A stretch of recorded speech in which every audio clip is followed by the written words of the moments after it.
So we're going to dive into it. I would just like to encourage you to keep an open mind with all the information that I'm sharing tonight. I'm probably going to share some information that might be a little bit surprising to you or new to you. So everything I'm sharing tonight, I have spent some time researching. It is research based. However, I always encourage people to do their own research. Even like, don't take what I say at face value. I have my own biases. I'm a human. Every human has their own biases. So I just encourage you to always double check everything. And then of course, you know, do what feels right to you. One of the things I'm a biggest proponent of is intuitive eating. So listen to your body, listen to your heart, what feels right to you, and following that intuition. So never take advice from somebody that just doesn't resonate with you at your core or doesn't feel right, but always maintain an open mind. So hopefully we can do those things simultaneously. Okay, let's get into it. So we're going to start with the foundation. How does our diet affect our fertility? First of all, it affects both egg and sperm quality, and I'm going to cover both of those things with you tonight.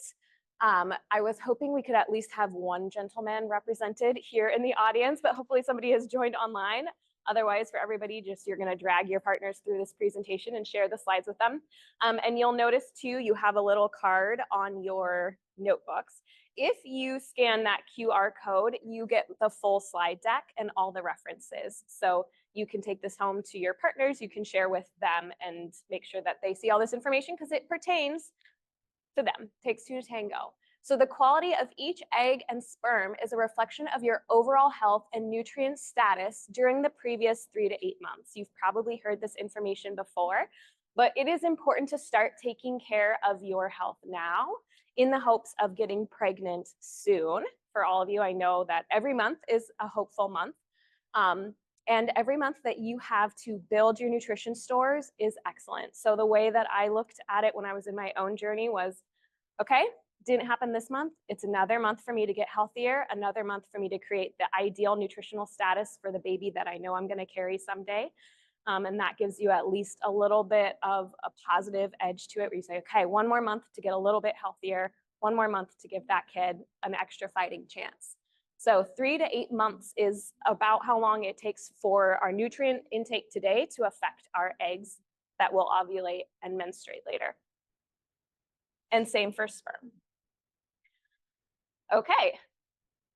Our diet also affects our ability to conceive and sustain a pregnancy. Most pregnancy issues, including infertility, miscarriage, and later pregnancy complications, stem from issues with sperm and egg quality.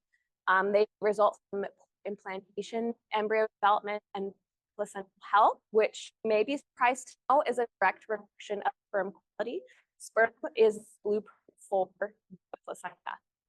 The critical processes that our body goes through when we become pregnant depend on the nutrient stores of both the mother and the father, highlighting the essential role of optimal nutrition in fertility, pregnancy, and overall health. So even though you feel like your partner has like a 5-second job in the whole role, their health and their DNA and their every like bit that goes into that sperm that fertilizes that egg carries 50% of odds of success for your healthy pregnancy. So how are we going to support fertility? We support fertility best with a diet that balances the 3 major macronutrients: protein, fat, and carbohydrates. I'm going to go through each of these categories.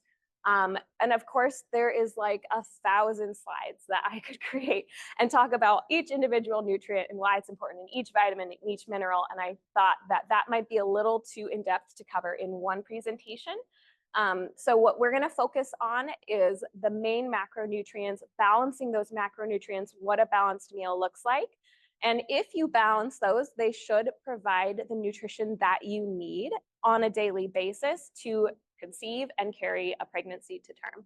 Unprocessed, real whole foods, I'm going to say that like 1,000 times during this presentation, unprocessed, real whole foods contain a blend of all 3 macronutrients and are the best sources of nutrition for us. Okay, so we're going to start with protein, and I have a lot of slides of protein and a lot of slides of meat, so I hope you all ate before you came here and are going to be starving tonight. So protein is crucial for regulating our menstrual cycle. It is the arguably most important macronutrient, although all of them are important. Protein supports our blood sugar balance, our hormone production, liver detoxification, which is super important because processing and getting rid of toxins is a part of protecting our womb, keeping our womb a nice, safe environment for an egg to implant. And pretty much every physiological process in your body, because every enzyme in your body is made from proteins, and every reaction in your body requires an enzyme. So if you are protein deficient, you don't have adequate enzymes, don't carry out any of the physiological processes in your body optimally as is possible. So just a bit of science, and if it's been a while for you, proteins are made of amino acids, and there are 20 standard amino acids, each with a different function in your body. Animal products are what we call complete proteins, meaning they contain a mix of all 20 amino acids. Plant products are incomplete proteins, meaning they contain a selection of the amino acids, which is why when we're eating a vegetarian diet, we often combine things and talk something like with rice to form a perfect protein, that sort of thing. So that's some terminology for you to understand. There is some debate about like essential versus non-essential amino acids.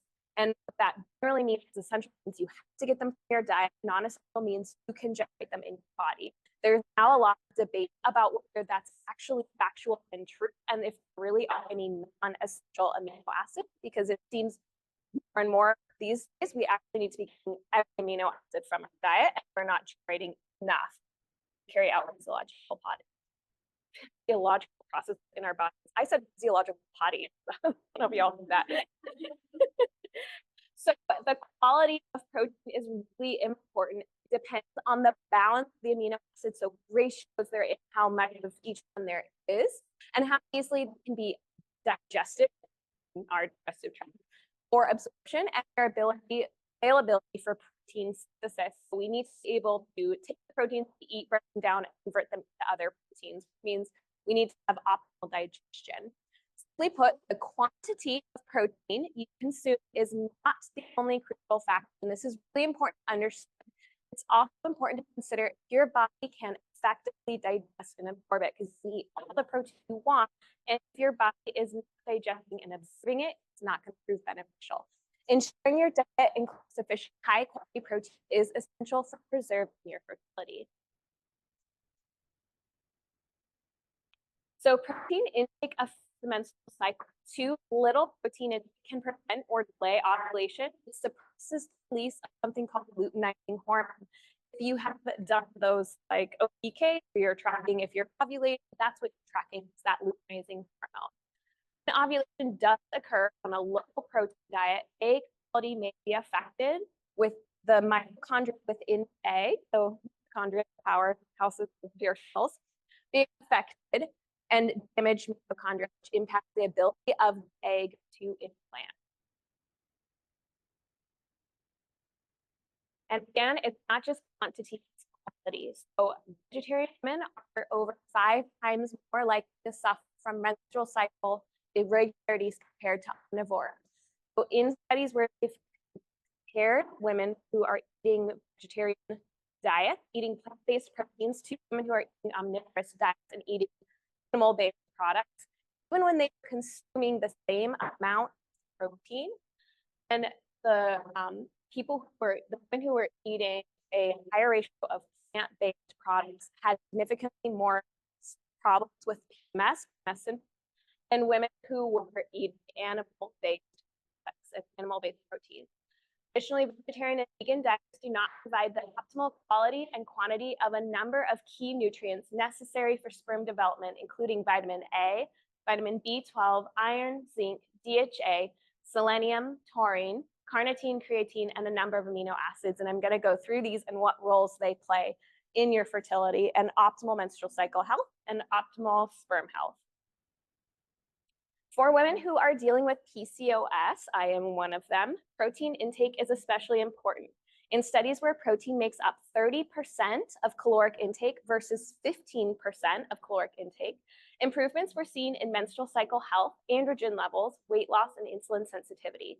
If you are somebody who has issues with your thyroid, hypothyroidism, or low basal body temperature, I hope that you are tracking your basal body temperature, that you're tracking your cycles, seeing where you're at, making sure that you're ovulating. If you notice that you have consistently low basal body temperature, then it's important to assess your protein intake, because protein is an important part of thermogenesis, which is our body's ability to generate heat. So how much protein do you need? Okay, hot take. The RDA recommends 0.8 grams per kilogram of body weight. This is not enough. For a 150-pound woman, I think that would end up being somewhere around 55 grams. Double check me on that, I don't know. The RDA is simply a minimal target to prevent severe protein deficiency. It does not assess your optimal protein intake, especially for fertility. It is a number that basically you stay alive, okay, which is great and important and a key part of being able to procreate. But just being alive isn't enough to actually sustain a pregnancy. Most fertility experts recommend around 1.5 to 2.2 grams per kilogram of body weight, equating to around 100 to 150 grams per day for a 150-pound woman. If you are like most women, consuming around 45 to 50 grams of protein per day right now, please do not feel like you need to jump up to 150 grams of protein tomorrow. That will be very hard on your digestion and probably hard for you to get through, because that's a big leap. So I recommend increasing it by increments at 5 grams per meal until you get comfortable with that, and then increasing from there. And I can give you some good examples of protein-rich options. So if you are vegetarian, then you should know that vegetarian diets benefit from an additional 20% more protein per day than that 1.2 to 2.2 grams per day, in order to compensate for poor digestibility and protein quality. And that's because plant proteins have about a 70 to 80% digestibility, compared to about 92 to 97% of animal proteins. That's because plant cells have cellulose walls, which we aren't evolved to break down. It passes through digestion. It forms fiber. It's good. It doesn't break down as well, so it's harder to get the protein out of. It also has fibrous coatings, which help protect against sex and disease, and anti-nutrients that hinder the absorption of protein, vitamins, and minerals. So all things to be mindful of. Protein requirements are hard to achieve on a vegetarian diet without getting very high carb, which is tough on your blood sugar and triglycerides, and I'll talk a little bit about why that matters for fertility, for our hormone health. But finding what's happening with your insulin, finding what's happening with your blood sugar is very important. And going very high carb can be harmful to our fertility. So it's something to watch. I would suggest, if you're sticking with a vegetarian diet, that you shift away from grains and starches and move towards nuts, seeds, legumes. If we're open to it, incorporate eggs, dairy, and seafood if at all possible. Being strictly vegan can result in a lot of deficiencies. I have most women that I've worked with switch at least to a vegetarian diet and include those things. If you can include eggs, dairy, and seafood, you are in a pretty good place.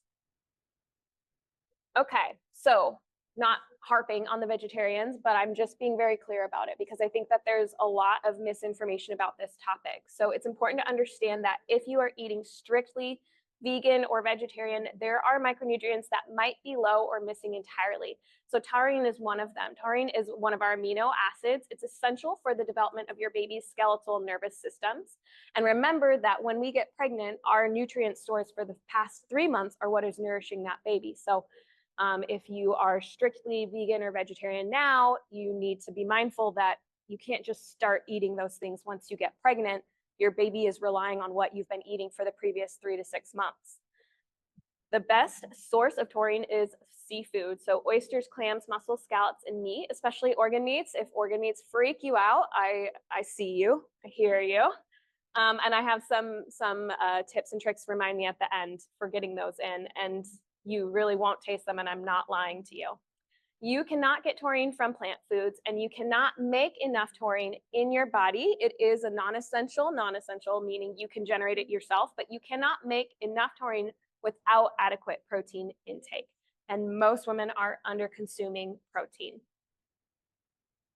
Carnitine requires sufficient amounts, so your body needs enough carnitine in order for fertilization, early embryonic development, and implantation of an egg into the uterine wall. Primarily, carnitine, as the name kind of implies, comes from red meat. And synthesis of carnitine in the body is insufficient if protein intake is too low. Again, so you can synthesize what you need if you have sufficient protein intake. If you don't, then you're not going to have enough. Creatine is necessary for successful implantation in pregnancy. It plays a role in placental function and fetal development. It comes primarily from meat and fish. It is present in dairy and eggs, but in much lower amounts. Plant foods do not contain creatine. Creatine synthesis in the body requires glycine, arginine, methionine, folate, vitamin B12, choline, and tryptophan, which tend to be low in vegetarian diets. Choline is the most important nutrient for baby's neural tube development. You've probably heard a lot about folate. Choline is a cousin of the B vitamins, which folate is also one of. And it is now being realized that it might be one of the most essential. So for that neural tube development, for proper development of the nervous systems, the brain, the spinal cord, you need adequate choline. This nutrient is most important in the development of early embryo, even as soon as 1 to 3 weeks after you miss your period. So it's crucial to improve your levels of it now. It is most concentrated in egg yolks. One egg contains roughly 115 to 150 milligrams of choline. If you have the MTHFR mutation, which if you are struggling with infertility is a good genetic test to run, it's a simple test to run. It affects how you metabolize the B vitamins, and it can play a big role in whether you're able to get pregnant or not. And it can be as simple as just getting a more bioavailable form of a B vitamin. So that's a good thing to know about yourself. If you have the MTHFR mutation, then it increases your choline needs substantially. You need to take much more and include much more in your diet than the average bear. Glycine, you need about 10,000 milligrams a day of glycine. This is difficult to get from a vegetarian diet. So 60 milligrams in a half cup cooked spinach, or 1,760 milligrams in a half cup of spirulina powder. That is a lot of spirulina powder. 280 milligrams in 1/2 cup of beans. So you can see that that would be very hard to reach your 10,000 milligrams a day. It is conditionally essential during pregnancy, meaning it's not considered an essential amino acid outside of pregnancy, but during pregnancy it becomes conditionally essential. It is required by your egg cells and embryos, and without enough glycine, we have a poor detoxification process. Bone broth is one of the best sources of glycine, and a good place to start if you're not used to eating a lot of meat. Okay. So the best sources of protein are pasture-raised wild caught. Beef, lamb, pork, venison, chicken, turkey, duck, poultry, fish, and seafood, egg, organ meats, sausage, and bacon. Further down on the list, because processed meats can impede, in some ways, sperm production, especially if they're inflammatory. That's why the quality of meat is very important. Homemade bone broth or stock, powdered gelatin, collagen supplements, cheese, milk, yolk, dairy, nuts, butter, seeds, beans, lentils, legumes. I wasn't going to read that whole list, but then I did. Again, the quality and source of the protein is important. I'll have a note on that at the end, but where you're getting it from matters. Pasture-raised sources are 3 to 6 times higher in the important micronutrients than the conventional sources.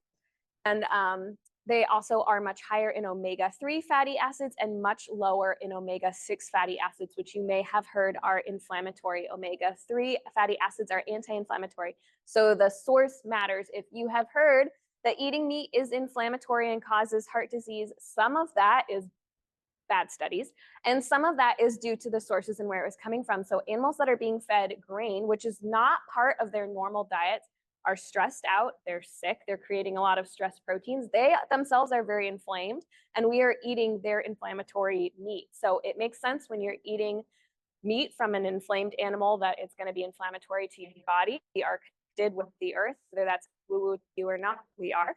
So It's very important that you are, when you can, when your budget allows. I know that dealing with trying to get pregnant can be expensive, and there's 1,000 different supplements you want to try, and there's programs you're working with, and it all adds up. So work within your budget. But if you could prioritize your food, it could make a huge difference, and it's going to make a huge difference for the rest of your life. So looking for high quality sources is important. Just a few final notes on protein before I stop harping on it. Can you have a healthy pregnancy and baby as a vegetarian and even as a vegan? Of course. I would be an idiot if I stood up here and said no, because there are thousands of women who do it every single day. But you may experience health effects postpartum or later in life in menopause. Protein intake now promotes bone health, hormonal health, brain health, heart health, metabolic health well into your menopausal years. So being able to conceive is a huge milestone, of course. But I'll just give you an example. I have a good friend who's plant-based, strictly plant-based. She's vegan, actually. And she is currently pregnant with her third child. When she first got pregnant, which was like, she's spanned her kids over the last 15 years. So when she first got pregnant, she was not plant-based. She got pregnant very easily. Healthy pregnancy, easy delivery, all of that. She got pregnant the second time about 1 year into becoming a vegetarian, and then later shifted into being a vegan. For her final pregnancy, she had been about 6 years into being a vegan vegetarian, and it took her 3 years to get pregnant. So it does make a difference. She also now has hypothyroidism. She also is pre-diabetic. She's also working with some insulin resistant issues. And in the end, when you have low hormone levels, which is what happens when you undereat protein, all of your hormones are low. We'll get into that in a minute. When you have that chronically, during like this time of your life, it really comes back to bite you during menopause, because it will make menopause and the transition to menopause much harder. So even though you're not thinking about that right now, and you're thinking about like getting this baby here on earth, it's important to remember that you also need to take care of yourself for your future self, and you will thank yourself later, and your kids will thank you also for protecting your brain health so that they don't have to take care of you later on. Okay, let's move into another controversial topic, fat. Woohoo! I'm just gonna dive right into it. So fat for decades, specifically saturated fat, has been terribly vilified. It's been blamed for heart disease and various other health problems. We now know from actual decades of research that fat has a net neutral effect on heart health and can actually lower the risk of stroke. Saturated fat intake does not cause heart disease. You may have been told to keep saturated fat and cholesterol intake to a minimum and pursue a low-fat diet. Please know that this advice is garbage, especially for fertility. I know that that is an unpopular opinion. However, there is a lot to cholesterol that I'm going to get into in a minute here, and I think it's important, again, to remember the source of the fat matters. So a lot of studies look at saturated fat intake. We're looking at consumption of ultra-processed foods, which are high in saturated fat. They're so high in 1,000 inflammatory things and are bad for you in general. So consumption of processed saturated fats from processed food is inflammatory and can result in cardiovascular disease. But consumption of animal fats from good, healthy sources is not inflammatory for the reasons we've kind of already talked about. All steroid hormones, including your sex hormones, such as progesterone and estrogen, are synthesized from cholesterol. Restricting fat and cholesterol intake consistently results in lower hormone levels across the board and can impair ovarian function. A study of over 18,000 women found that saturated fat intake was more supportive of normal ovulatory function than any other fat, including monounsaturated fats, which is what we're often told to consume pretty exclusively. So monounsaturated fats are things like avocados, olives, olive oil, avocado oil, those sorts of things. And those are also good for you. But saturated fat was more supportive of normal ovulatory function than any other type of fat. So I just wanted to show you this. All steroid hormones, like I said, including our sex hormones, are synthesized from cholesterol. So cholesterol is the backbone for every hormone in your body. So from cholesterol, pregnenolone is synthesized. From pregnenolone comes progesterone. Progesterone can go through 3 different pathways. It can get synthesized into your corticoids, which include things like cortisol, your stress hormone. It can get synthesized into androgens, and it can get synthesized into neurosteroids. Androgens get synthesized into estrogens. I think one important thing that we need to talk about, and I won't go into depth here, but if we have time at the end, I'd like to talk about it and return to this slide, is you can see that the corticoids like cortisol pull from progesterone. So if you are very stressed out, if you are in a chronic stressful situation, if your job sucks and you are stressed every single day and you are running on a lot of cortisol, it is pulling from your progesterone. And your progesterone is not being able to focus on making your androgens and your estrogens, and you will feel the results in your body. You will have symptoms of PMS. You will have issues with maybe like menstrual cramping. You might have issues with headaches during your period. You might have infertility. You might have other issues that kind of like seem unrelated, but are actually all related. So cortisol is a very beneficial hormone, and there's a lot of like reasons to have good levels and healthy levels of cortisol. But if you are chronically stressed out, you are depleting your body's stores of progesterone and estrogen and androgens, and that's going to be a problem. So that's an important thing to think about. So talking about fats, a couple of just fat heroes I want to highlight. Stearic acid is found in animal fats, dairy products, as well as coconut oil, palm oil, and cocoa butter. It is associated with lower events of PMS and lower severity of PMS. Butyric and caprylic acid in dairy fats like butter, cream, and cheese enhance ovarian progesterone synthesis, resulting in improved embryo implantation and a lower rate of pregnancy loss. So very beneficial. Butyric acid also increases progesterone and estradiol levels, and women who consume the most dairy fat have the highest live birth rates after IVF. Now, of course, I want to emphasize again, high quality fats when you can, getting them from good animals that are raised on pasture, that are happy and content, are going to be the least inflammatory. Those animals that are living in stressful conditions, that are not eating a diet that their bodies are meant to eat, are not going to be as beneficial for you. Monounsaturated fats found in avocado and olive oils, nuts, and some animal fats also play a significant role in egg and early embryo development. High levels of fat, cholesterol, and protein consumption, coupled with reduced carbohydrate intake, produces the lowest rate of ovulatory infertility in human studies. Higher intake of monounsaturated and saturated fats are linked to better ovulatory function and menstrual cycle health. Okay. So the vilification of studies don't take into consideration the entire makeup of the diet. I talked about this already a little, so I won't belabor the point. Again, saturated fat from processed foods has much different effect than one unsaturated fat from pasture-raised beef, dairy products, eggs, poultry, seafood. In a study of low carbohydrate diets, saturated fat intake improved metabolic health markers like your triglycerides, glucose, insulin levels, and conversely, a high carbohydrate, low saturated fat diet worsens these markers. So you may be surprised to learn that having a high intake of saturated fat actually improved triglycerides, glucose, and insulin. And the reason for this is when we eat a lot of sugar, I'll just give a very high level explanation. So cholesterol is good for our body. Our liver produces cholesterol. So we actually make cholesterol in our body. That's how important it is, right? We generate it ourselves. We don't just consume it. When we need cholesterol somewhere in a cell, the cell calls for cholesterol. It tells the liver, hey, I need some cholesterol over here. Yoo-hoo. Please send some cholesterol my way. So your liver releases cholesterol and your body starts sending it to that cell. When we eat a lot of sugar, let's say, processed foods, things that are high in sugars, those sugars are floating through our bloodstream. They have crystal structures. They're sharp and pointy. They actually damage that fluffy structure of that cholesterol molecule. So that nice fluffy cloud-like cholesterol is floating around, and then it's getting like stabbed with these sharp sugar shards. Say that 10 times fast, sharp sugar shards.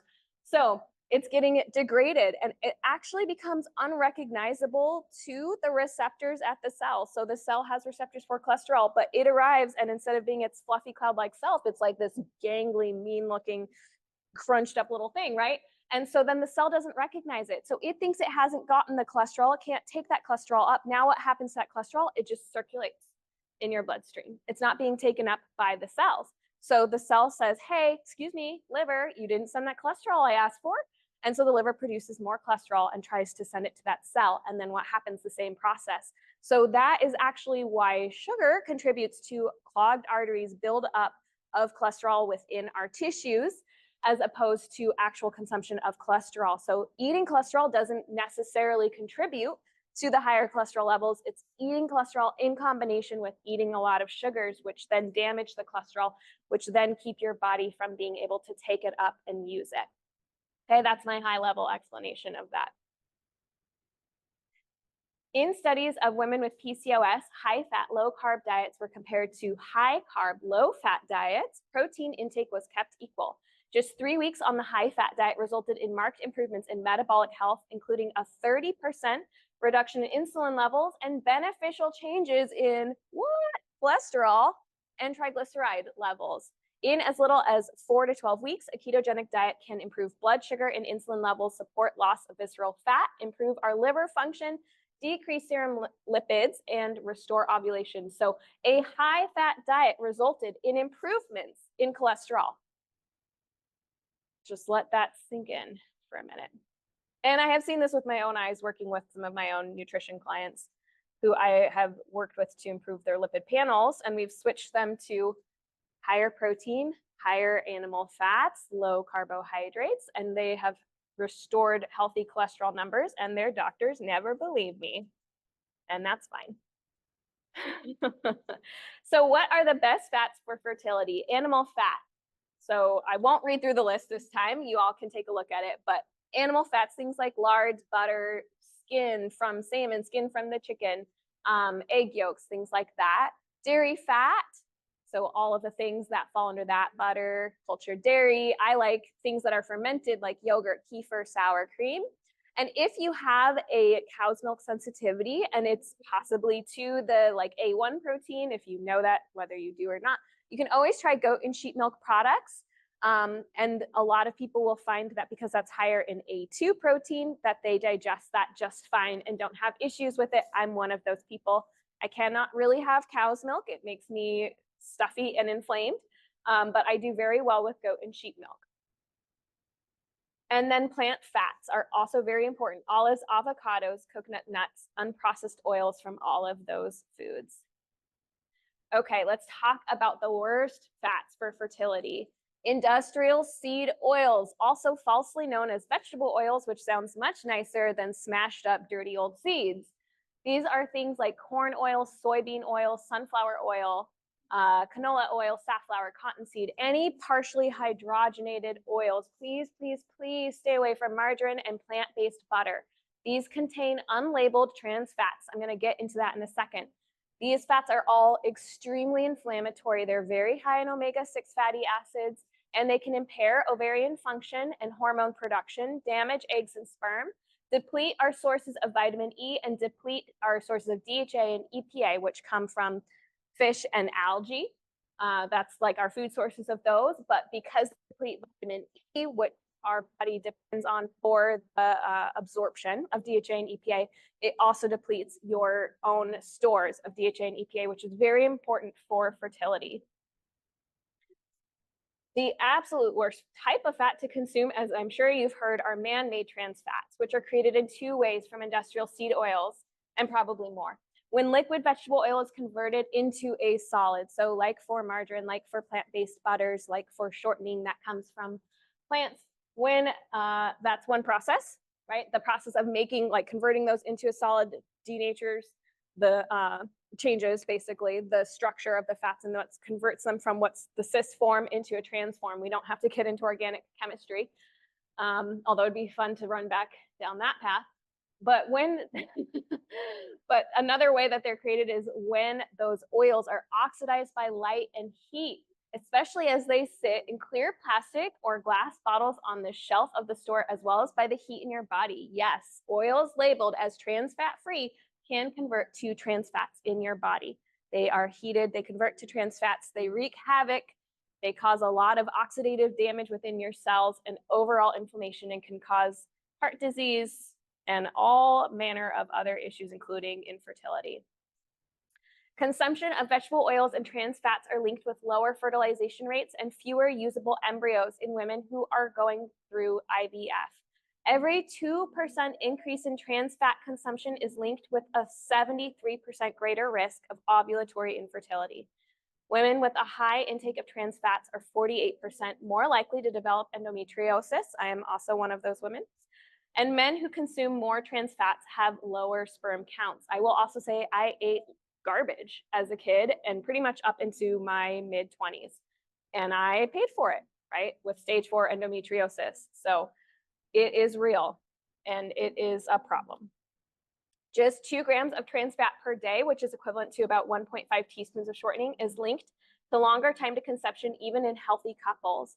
It interferes with nutrient transport in pregnancy and is associated with higher rates of fetal loss. Avoid foods made with partially hydrogenated oils, such as shortening, margarine, fried foods, fast food, donuts, cakes, store-bought frosting, cookies, and pastries. In the US, products with less than 0.5 grams of trans fat per serving can be labeled as trans fat free, which is a huge problem, right? Because you're looking at just 2 grams. So that's 4 servings of those trans fat free foods that contain 0.5 grams of trans fat or less, hopefully none. But you can see that that adds up, right? So in the morning, like let's just say that you have a store-bought muffin and then you go to work and your coworker brought in donuts. And so then you have a donut, you know, or maybe they had a birthday and you have a birthday and you have like birthday cake and you have store-bought frosting on it, right? And then after dinner, you have a couple of cookies. Like you can see how much that adds up so quickly. And it's really deceptive because you think that those products are trans fat free, but they're not. And remember that foods that are made with sunflower oils, safflower oils, cottonseed oils, things like that, also those fats can convert into trans fats in your body. So even though they are not in a trans fat form when you buy them, they can become that way when you eat them. Cool, let's move on to carbohydrates. How are you all doing? Good, okay. I'm gonna take a sip of water. Hopefully you all that are close to my mic didn't have to hear me like guzzling that down. So carbohydrate quality is determined by the glycemic index, which is how much a food raises your blood sugar, and glycemic load, which is your glycemic index plus total carbs, processing, which is whether it's a whole grain in its pure natural form, or if it's ground into a flour, and then its fiber content. Unprocessed carbohydrates found naturally in whole foods are generally considered the highest quality sources. High quality sources of carbohydrates tend to have more micronutrients than low quality sources, and the majority of your carb intake should come from whole foods. Obviously, I'm going to say that. I'm a nutritionist. Whole foods, whole foods. Okay. Dysregulated blood sugar is an underlying factor in many fertility challenges, particularly PCOS, which we know, right? But there can be a lot of underlying cases of dysregulated blood sugar that don't manifest as PCOS or don't manifest as diabetes or don't manifest as prediabetes. So avoiding, and truly, in one study of women with infertility, nearly half were found to have undiagnosed prediabetes. Avoiding blood sugar spikes and crashes supports healthy body composition, but it also supports hormone balance, egg quality, having enough energy to carry that pregnancy and then to chase that kid around, mental clarity, and it reduces inflammation. Blood sugar irregularities can show up as dysregulated, uncomfortable menstrual cycles and more severe PMS. This was what I learned. I had PCOS. I had like blood sugar that was all over the place. I had no idea, right? So it can be a real issue. In a study of over 750 women trying to conceive, those with higher blood sugar levels were more likely to experience menstrual irregularities, had a lower chance of getting pregnant, even with blood sugar within the higher end of normal range. So our blood sugar levels influence something called the hypothalamic pituitary ovarian axis. I know that sounds boring. It regulates our menstrual cycles. Our ovaries have insulin receptors, so insulin has a direct effect on ovarian hormone production, and overconsumption of carbohydrates can displace protein and fat in our diet, which leads to micronutrient deficiencies. So we need to be careful with carbohydrates because if we're overconsuming them, then we aren't getting the protein and the fat that we need, and we're also maybe playing charades with our blood sugar. Diets high in refined and low quality carbohydrates result in disrupted blood sugar regulation, elevated levels of insulin, higher inflammation, and increased androgens.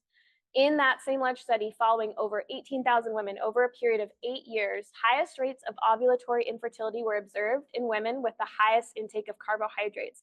So those who had diets that were 60% calories from carbs. Interestingly, breakfast cereal, white rice, and French fries were most significantly linked to ovulatory infertility, which I would argue is likely because of the seed oils as well. Because if you're having fried foods, then those are generally, unless you're in a restaurant that fries in lard, they're generally coming from trans fats, which sit in the fryer, which, by the way, fried foods, if you are putting, like, let's say cottonseed oil or something in a fryer, which they'll use some of those higher temperature oils in fryers because you don't have to switch them out as often. So what happens is the oil gets heated again and again and again and again. And each time it gets heated, it creates more and more and more and more and more and more and more trans fats. So the oil they put in at the beginning might have been trans fat free, but by the end, what they're frying your food in by the 7th or 8th time that they're heating that thing up is extremely full of trans fats. So I think that there is some link to that. And breakfast cereals also oftentimes have sunflower oils, safflower oils, those sorts of things in it. White rice, I'm just sad about. I don't know. Carbohydrates, the best way to improve your blood sugar levels is to eat fewer or no low quality refined carbohydrates. So also never eat naked carbs. Just embarrassing. Enjoy your veggies with butter and fat, salads with olive oil, fruit with nut and seed butters, and cheese, etc. This is also really important because things like vitamin K, which is really dense in like leafy green vegetables and so good for us. Vitamin K is a fat-soluble vitamin. So if you are not eating your dark leafy greens with some sort of fat, your body can't absorb the beneficial vitamin K from it. It needs the fat with it to digest and absorb that fat. Another way to help balance your blood sugar is to move your body for at least 10 minutes within 30 minutes of eating a meal. And that can reduce your blood sugar spikes. And interestingly, it seems that a lot of the movement can be in your calves. So even doing like heel raises, cool. Going up a flight of stairs, go for a walk, which is really this time of year.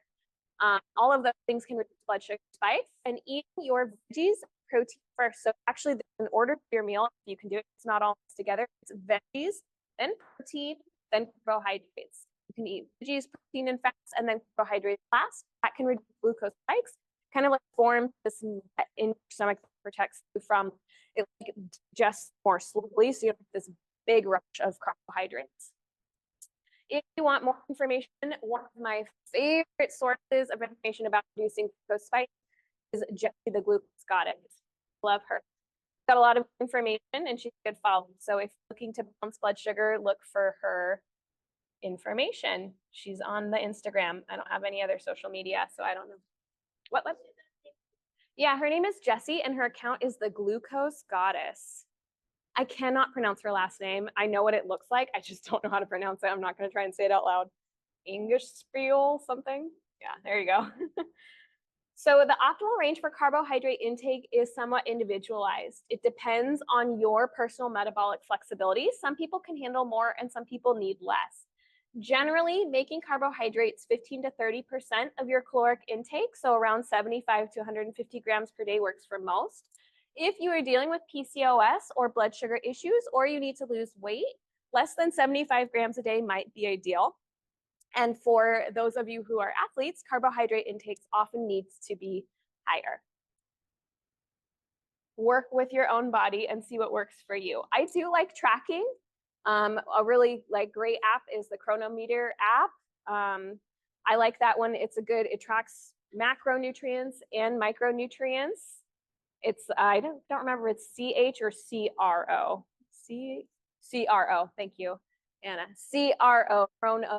It's a really good one. It's like a little target with a bullseye in it.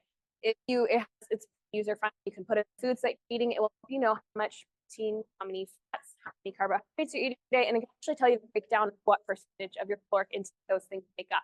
So it's a really great way to track it. It also will tell you what micronutrients you're getting and what you're deficient in, which it can be pretty eye-opening. The best sources of carbohydrates are vegetables. non-starchy vegetables, things like zucchini and cucumbers and broccoli and all those delicious things. And then starchy vegetables like sweet potatoes, yams, winter squash, green beans, potatoes. Legumes also are a great source of carbohydrates. I'm a big fan of beans because they also help your body detoxify. So if you have not had your hormones tested using something like a Dutch test, which some people mostly within the conventional medicine world will argue is not an adequate assessment of hormone health. However, in the functional medicine world, we like to use something called the Dutch test, which is dried urine testing for comprehensive hormones. And that test can be really illuminating as to your levels of androgens, your levels of progesterone, your levels of estrogen, and like specific breakdown products of each one. So if you are, there's like different types of estrogen, and estrogen behaves differently in our body depending on what pathway it runs through. So estrogen can be kind of inflammatory, like the estrogen that might lend itself to breast cancer. And it can also be protective, like the estrogens that help us ovulate and have normal, healthy cycles. You can have a higher ratio of unhealthy estrogens to healthy estrogens. And one thing that can really help support a normal, healthy ratio is eating lots of cruciferous vegetables. So getting lots of cabbage, broccoli, cauliflower, Brussels sprouts, all the things that smell like farts if you cut them up and leave them in your fridge. And beans, like beans are this hugely detoxifying thing. They have this great amount of fiber within them, soluble fiber. They bind to those excess hormones that might be floating around your bloodstream and help you poop them out. So I really love beans as a source of carbohydrates as well. Also, fruit, milk, and yogurt and whole unprocessed grains are all good sources of carbohydrates. Prioritize nutrient-dense, low glycemic sources first, like the non-starchy vegetables, Greek yogurt, nuts, seeds, legumes, and berries. And an important note on veggies, non-starchy vegetables and fruits are high in antioxidants. Diets high in antioxidants, folate, vitamin C, and other essential nutrients support sperm and egg quality. Men who had high fruit and vegetable intake in a study tended to have better sperm parameters, indicating that a fertility-friendly diet includes plenty of vegetables, sufficient animal protein, and quality fats. So it does not have to be one or the other. Organic produce is super, super important. A study found that men consuming low pesticide fruits and vegetables had significantly higher total sperm counts and concentrations than those consuming high pesticide produce. So when you can, get organic, and also be kind to yourself and don't stress out about it when you can't. Okay, I promised we talk about sperm health. I just want to take us a little dive because I think that this is really important, and there's a lot of misinformation and misunderstanding about the little bees out there. So I'm going to run you through some things. If you are struggling with infertility and your partner has not had a sperm analysis, they need to go do it like tomorrow, right? They're 50% of the equation. So when you do a sperm analysis, there are several things to look at. I'm going to cover this before. Count and concentration, which is the number of sperm present per milliliter of semen. Morphology, which is the percentage of sperm that are normal in shape and size. Motility, which is the ability for those little guys to swim normally, and then DNA damage and chromosomal abnormalities. Male factor infertility is solely responsible for 20 to 30% of infertility cases and a contributing factor about 50% of the time. It makes sense, they're 50% of the equation. Poor sperm quality is associated with delayed conception, lower pregnancy rates, higher rates of miscarriage, and lower live birth rates, regardless of the method of getting pregnant. So whether it's natural, IUI, or IVF. So even though in IVF, they look for the highest quality sperm, you still can have issues with DNA damage. These poor little guys over here on the right are some examples of morphology issues that you can see. This guy on the left, besides being giant, is a healthy sperm. So you can see all the things that can go wrong with the morphology of sperm that can relate to infertility issues. This guy's going nowhere. Where's he gonna go? He's gonna go in circles. Okay, he doesn't even have a tail. Poor buddy. All right. So those are some examples of ways that morphology can be messed up. Now, the reason I'm covering this is because the WHO, the World Health Organization, has released normal reference ranges for sperm since the 1980s. And starting in the 1980s, what was normal for sperm concentration, motility, and morphology looks really drastically different than what is normal for today. So in 1980, counts of 20 to 200 million per mil was what was normal. Sperm motility was greater than 60%, meaning more than 60% of sperm could swim and find an egg. And the morphology was 80.5% normal or higher. So those guys all looked like that nice giant sperm on the left that was healthy and had one head and a tail that could actually get him to an egg. As you can see, we moved from 1992 to 1999 to 2010. What happened? What happened? I feel like this should make you guys mad, right? This is normal now. We're being told that this is normal. So 4 greater than or equal to 4% morphology is considered normal, when in 1980, that number was 80.5. So that tells you that fertility is being challenged, right? Because all those crazy shapes and sizes and heads, and now greater than or equal to 15 million sperm per mil is considered normal, when in 1980, it was around 200. And in the 1940s, the average man had a sperm concentration of about 113 million sperm per mil. As of 2011, the average sperm concentration was 47 million sperm per mil. This is 58% lower than it was less than 50 years ago. This is a big change, right? And we're being told that it's normal. It's not normal. It has a lot to do with diet. It has a lot to do with exposure to toxins. It has a lot to do with lifestyles, sitting more, moving less, putting our cell phones in our pockets. Not us, because we don't have testes, but your man friends, okay? There's a lot of contributing factors. This is based off of a study published in the New England Journal of Medicine. This is sperm concentration, motility, and morphology. They categorize it into fertile, subfertile, and infertile. So they consider that fertile, meaning you can get pregnant easily, requires sperm at a concentration of greater than 48 million per mil. Let's go back here. 2010, what's normal is 15. Right? But in this study, that fell into the subfertile. Most infertility that we deal with is actually what we would call subfertility, meaning you are not truly infertile. You are dealing with fertility challenges. Truly infertile is very low, right? But less than 13.5 is not that far from 15. And that's what they're considering infertile. So you may be being told that your partner's sperm counts are normal, and they may actually be falling into the subfertile to infertile ranges. And then as far as morphology, having a greater than 12% morphology is considered the most fertile. Infertile is less than 9, but wait a minute, normal is 4. So something's not adding up, right? So all of that to say, if you have had your partner's sperm assessed and you are told that their sperm is normal and you're looking at a morphology of about 4%, that falls into the infertile range based off of this study in the New England Journal of Medicine. And motility falls around 63% for the most fertile, less than 32% for the least.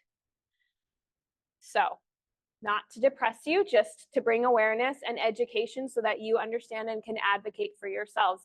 Thankfully, all of these parameters can be improved and restored by following all the dietary tips that I've outlined in this presentation, right? It's as much for men as it is for women. You truly can even take somebody back, I've seen it done, from a sperm count of 0 to fertility. Okay, it can happen with diet and lifestyle changes. Women often face a greater social burden and are more likely to consider themselves responsible for fertility issues, regardless of their partner's fertility status. It's common for men with subfertile parameters and even infertile parameters to be told that their sperm is completely fine. That's fair. concept of nutrition is as essential for men as it is for women. We just tend to blame ourselves more, right? Because we're the one who carries babies. We feel responsible for it, but men are 50% of the equation. Here are some factors that we know reduce sperm quality. So poor dietary habits, all the things that we've already talked about. I won't beat a dead horse, right? But eating those processed, refined foods is really damaging to sperm. Low fat intake, high intake of omega-6 fatty acids and trans fat. Vegetarian, vegan diets can be harmful, not always. Regular soy consumption, smoking, cigarettes, chewing tobacco, marijuana, sorry guys, alcohol consumption, poor metabolic health and having metabolic syndrome, low testosterone, excessive exercise. This is a surprising one to people, but over exercising can cause issues as well. Any activities over the testes, saunas, hot tubs, that sort of thing, bummer. Heavy metal, toxin, phthalate, and xenoestrogen exposures. Xenoestrogens are things that mimic estrogens. We see those a lot in like plastics and chemicals and sometimes soy. Electromagnetic radiation, so EMFs, EMRs, from cell phones, power lines, cell towers, and Wi-Fi. This is not woo-woo, you guys. They have done studies that show that men that keep their cell phones in their pockets are radiating their testes and killing their sperm. It's a huge issue. If you are a man watching this, please get your cell phone the hell out of your pocket, okay? Put it somewhere else. Better yet, put it on airplane mode and be free, right? Not if your wife's trying to call you. So here are some key nutrients for speaking of boning, key nutrients for both egg and sperm health. Coenzyme Q10 is essential. My top bullet is for the men, second bullet for the women, and then food sources. Essential for development of sperm, shown to improve our motility, concentration, morphology, and reduce sperm DNA damage. CoQ10 also reduces oxidative damage to our little ovarian follicles, improves mitochondrial function, and reduces age-related, cite a fancy name for our eggs. And food sources are liver and organ meat, especially heart. Okay. Vitamin A is essential for male reproduction. It helps with testosterone synthesis and spermatogenesis, so creating those little buddies. So for those who have low sperm counts, vitamin A can be essential. Follicular development in women is dependent on vitamin A, and the quality of our eggs, ovarian hormone production, early embryonic and placental development all require vitamin A. Food sources are liver, cod liver, animal fats. Unfortunately, the form found in vegetables is beta carotene, which has a pretty low conversion to preformed vitamin A in the body, around 5%. So if you are eating a lot of carrots because of their vitamin A, it is good for your vision because the receptors in your eyes actually take that type of vitamin A. There's a cool fact for you. But the rest of your body needs something called preformed vitamin A, and that only comes from animal fats. And the conversion of beta carotene to that preformed vitamin A is pretty low, 5 to 15%, 5 on average. Vitamin C protects sperm from DNA damage and significantly improves sperm morphology, count, and motility. You need about 2,000 milligrams a day if you are a man in order to see those benefits. I recommend breaking it up into 500 milligram doses. Otherwise, it becomes what we call expensive urine because your body can't really absorb more than 500 milligrams at a time, and you will end up peeing it out. So break it up into 500 milligram doses. Vitamin C enhances mitochondrial function in our eggs. It mitigates oxidative damage and improves overall egg quality. That's exciting. You can improve your egg quality. If you've been told you can't, that's a lie. You can. Associated with higher pregnancy rates and birth rates. Good food sources are broccoli, citrus fruits, bell peppers, acerola. Cherry powder is one of my favorite supplements if you're going to supplement. I am very careful with vitamin C supplements. I like whole food supplements. They're easier to digest, less likely to give you diarrhea or butt pee, as I call it. Okay. And acerola cherry powder is really good. A lot of synthetic vitamin C, this is weird, is actually synthesized from like black mold or corn in a lab. So not my favorite. Omega-3 fatty acids are very important. They improve our sperm count, yay, concentration and motility, and reduce sperm DNA damage. You need about 2,000 milligrams or 2 grams a day. It also improves overall egg quality, delays ovarian aging, so you can carry children later on in life, lowers inflammation, and improves pregnancy rates. Food sources, a good 12-ounce or more of cold water fatty fish. So things like salmon are really good, mackerel, herring, sardines, all the small fat oily fish that are like lower in the food chain and not high up in the food chain. So they're less likely to have those high concentrations of heavy metals. Those are all good sources. If you're not consuming about 3 to 4 servings of fish a week, then I recommend that you supplement with a good high quality supplement. I personally like cod liver oil, even though it sounds gross.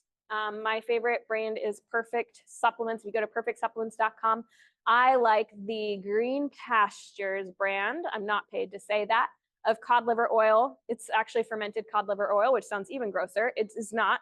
And I buy the cinnamon flavor. And it's just an oil. I take it. I like it. And it's got the vitamin A. It's got vitamin D. It's one of the few food sources of vitamin D. And it's got all of the EPA and DHA you need. It's kind of like 4 for the price of 1 type of a thing. That's my favorite supplement. But if you like giant capsules, absolutely. L-carnitine, this sperm metabolism protects against sperm DNA damage and improves motility and maturation. It also supports mitochondrial function, the egg embryo quality, and reduces DNA damage. Food sources are red meat, particularly muscle meats. Zinc is essential for sperm testosterone production. It improves count motility, reduces DNA damage. It also enhances mitochondrial function, mitigates oxidative damage, improves overall egg quality, and is associated with higher pregnancy and birth rates. Food sources include liver, organ meat, shellfish, and other seafood. Excess supplementation, I am careful with. You can supplement zinc. If you take too much, it can result in copper deficiency, so just watch out for that. If you take a multivitamin, it likely has some copper and zinc, and you're fine. Outside of that, I like to get it from food if it's an option. And then folate, essential for spermatogenesis, so the creation of mutual sperm buddies, and DNA synthesis, motility, and count. It improves ovarian reserve, is essential in fetal development, which relies on your body's previous 3-month store. So if you had AMH measured, folate is one thing that can improve that metric. Food sources are liver. Wow, you're seeing liver coming up a lot. That's exciting. Leafy greens, legumes, eggs. I do avoid folic acid supplements. Look instead for methyl tetrahydrofolate or folate. These are the, like this, specifically the methylated form. So if you have that MTHFR mutation and you have a hard time methylating your vitamins, which is just a fancy way of saying converting them to a form that your body needs, having a methylated B vitamin can help with that. And if you don't know, I suggest taking a methylated B vitamin. Yes, ma'am. Oh, okay. Please ask away. So, if you're taking a free meal with DHA already, do we need to include all the additional supplements? For example, additional vitamin C, A, or omega 3s in supplements? So the question is, if you're taking a prenatal already, it has the DHA and has all those factors, do you need to take additional supplements? I would look at what the amounts on your supplement are. So the levels of vitamins are, what the levels of DHA are. I like to see around 2 grams a day of fish oils and somewhere in that range of 1,000 to 2,000 milligrams of vitamin C. So you can supplement extra if you want. You can keep it to the food-based supplements to have it be gentler on your stomach. I do know there are like 1,000 supplements you could dive into with fertility. When you're looking at fertility, I was literally taking 54 pills a day in the height of trying to get pregnant. Yeah, yikes. That's hard on your digestion and it's hard on your finances. So I would say if it's a high quality multivitamin and you trust it, you can stick with that. Maybe throw in something like the acerola cherry powder and some fermented cod liver oil. And then that can be a really good supplement to that. Another question is, do you recommend a certain prenatal? They are currently taking the Nature Made with DHA, but curious if you recommend a different one. I do have some recommendations. I do have some companies that I like. In general, I'll tell you what I typically recommend.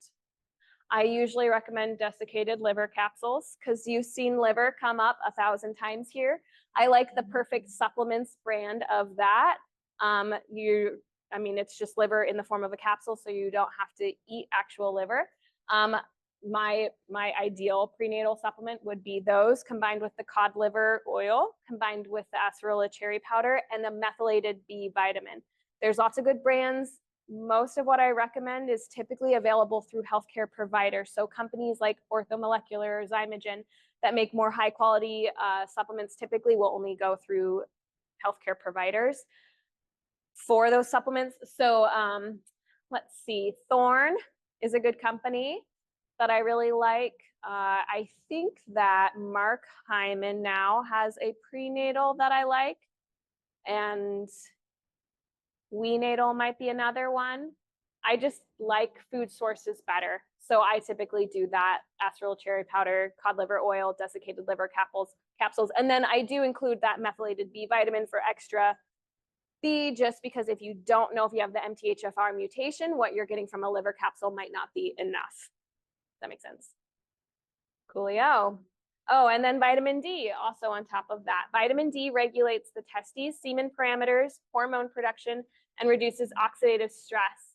It improves our ovarian function and follicular development, improves chances of conceiving and carrying a pregnancy to term, and can also raise AMH levels. Most of us need to supplement with vitamin D. The cod liver oil is one of the few food sources of vitamin D, which is why I like it. You may also need to take additional vitamin D depending on where your levels are at. I like to see levels around 65 to 75 nanograms per mil. Lots of us have levels much lower than that. If you are in the 20s, 30s, 40s, that's a little bit too low for fertility. It's also too low for things like cancer prevention. So if you have not tested your vitamin D, that is a huge factor in fertility, and I suggest that you get that test done straight away. Your doctor can order it. It used to be covered by insurance. The last time I ordered it through our doctor, it was no longer covered by insurance, and it cost me $95. You can also do blood tests for vitamin D that might end up being less expensive if you just pay out of pocket. So that's one thing I would check and look to get your levels up to 65 to 75. So if you're at like 20, you're going to need to supplement pretty heavily with the vitamin D up until you reach the level that's like in those like 60s to 70s range.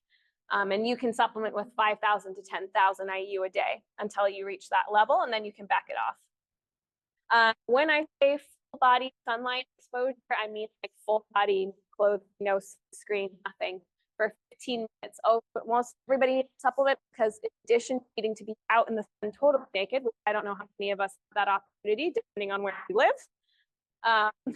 In addition to that, the sun has to be like in the right part of the sky, and the UV index has to be the right number. And in Iowa, at least that happens like 4 months out of the year. So even if you're getting lots of sunshine, it may be adequate for what you need to generate enough vitamin D for healthy fertility. I'm getting strapped up, I promise. One of the final nutrients that I really like is N-acetylcysteine. And again, remember, you could dump down the supplement rabbit hole. I recommend just getting what you can from food, but acetylcysteine can improve the production of our sperm, protects oxidative stress, reduces DNA damage, improves sperm viability, increases testosterone, reduces toxin load, and improves motility and morphology at 600 milligrams a day. So that's kind of a whopper. It improves mitochondrial function and overall egg quality and reduces the effects of ovarian aging. That's good. And food sources of N-acetylcysteine are meat, eggs, poultry, seafood, and you can also supplement. Okay, some final notes on eating habits. Please do not skip breakfast and call it intermittent fasting. Intermittent fasting can be exceedingly beneficial, but fast overnight and not in the morning. Skipping breakfast can actually disrupt your circadian rhythm, leading to low quality sleep, altered hormone production, adrenal fatigue, menstrual disorders. It is especially problematic if it puts you in sustained calorie caloric deficit. Undereating is a well-known cause of ovulatory dysfunction, hormonal disruption. In that graph where we were looking at cortisol and corticoids stealing from progesterone and the production of estrogen, One thing that can throw off our cortisol is skipping breakfast. So our bodies basically evolved to wake with the sun and go to bed with the sun. And eating is one of the cues that tells your body that you're awake. So when you wake up, you should be producing high levels of cortisol. Cortisol helps metabolism. It's a good hormone. It helps your body deal with stress, and it's beneficial. So it's at the highest levels in the morning, hopefully, which gives you energy for the day. It gradually declines as the day goes on.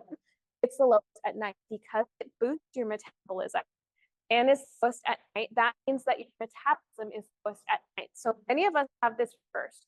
We eat a very small or no breakfast or high carb breakfast. Maybe we grab like a muffin on our way out the door. Maybe we only have coffee, which is very hard on our cortisol to have like a cup of coffee on an empty stomach and nothing else to help you like deal with the effects of that caffeine. And then eat this really big meal at night, but that's opposite of how your metabolism works. So your metabolism is highest in the morning, meaning you can digest the biggest meal in the morning and you can digest smaller meals at night. But most of us have very small breakfast, big dinner, and we have a hard time digesting it. So for women especially, that type of intermittent fasting where we skip breakfast and start eating, let's say at like 12 and finish eating at 8 p.m. and then go to bed at like 10 is actually just really hard on our metabolism and our digestion. So try, if you want to intermittent fast, switching that, have a really big breakfast. 30 grams of protein at breakfast is optimal. For reference, one egg is 6 grams of protein. So if you're going to have 30 grams, that's a lot of protein, right? You're eating maybe 3 eggs, maybe having a slice of salmon with it, maybe throwing in some vegetables, some butter, maybe a little yogurt, things like that can be really helpful for us. So get that nice high protein breakfast. Also, if you're going to have carbohydrates, better to have higher carbohydrates in the morning because again, your metabolism is highest and your cortisol is highest to help you digest those. And then at night, keep it to a smaller meal and eat at least 3 hours before bedtime. And then that will help you sleep better. It will help you manage your cortisol better and your melatonin better to help you sleep. And then please choose organic and pasture-raised sources whenever possible. We talked about this, but pasture-raised meat is 3 to 6 times more nutrient dense, especially in omega-3 fatty acids and fat-soluble vitamins, and is far less inflammatory than conventional meat. One of the most affordable ways to do this is to buy directly from a farmer. Consider meat shares with pasture-raised animals and CSA shares from organic farms for produce. It really is much more affordable to do this. My husband and I have done this for years. Yes, it requires you to have additional freezers, so that's something to consider. We look like crazy hoarders. We have like 4 freezers in our basement. I'm not even kidding. But that's because we buy a half of a cow, we buy a whole hog, and we buy 20 chickens at a time. That's a lot of meat. Also, if the world were to go into chaos and we couldn't get to a grocery store anymore, we can feed ourselves, and that's a good feeling, right? But it's way cheaper. So just for reference points, what it breaks down to, like for us with the cost of doing a half of a cow, is $4.99 per pound for pasture-raised quality meat. If you go to the grocery store and look for pasture-raised meat, like let's say you go to New Pioneer and you get a roast, that's gonna come out to like $20 a pound. So if you can buy directly from a farmer, then you are going to be sitting pretty. And if you have room for freezers, maybe start with chickens. They're easier to find. They're smaller, they take up less space. And I love nothing more than like a whole roasted chicken. It's great. And CSA shares, you generally need to sign up in advance, and same with meat shares. So if you're interested in it for the future, even just for next year, and you think you want to budget for it, you do end up paying all at once. But if you want to budget for that, start looking now because we have to sign up for our shares about a year in advance. That's not for everybody, but for the shares we get, that's true. Okay, and I'm going to leave space for questions. If you want to learn about all things nutrition from me, then you can check out the Renegade Nutrition podcast. I have a co-host, her name is Kay. She's funnier than I am. She's a nice compliment. You can find me on the Instagrams. It's the only social media I have. I find social media draining, especially in the fertility world and journey. But I am on Instagram because people can say less in there. It's less exhausting. And then I have a website, the Renegade Nutritionist nutritionist.com. And we're also working on a documentary called Alive and Well Healing from Within. If you're interested in checking that out, you can go to aliveandwelldocumentary.com. It's going to come in a couple years. So if you're interested, if you scan little codes on the handout that you have, get the whole pack of notes that I presented here tonight, and get this whopping 1, 2, 3, 4, 5, 6.5 pages of references that I used for this presentation. So thank you ladies very much.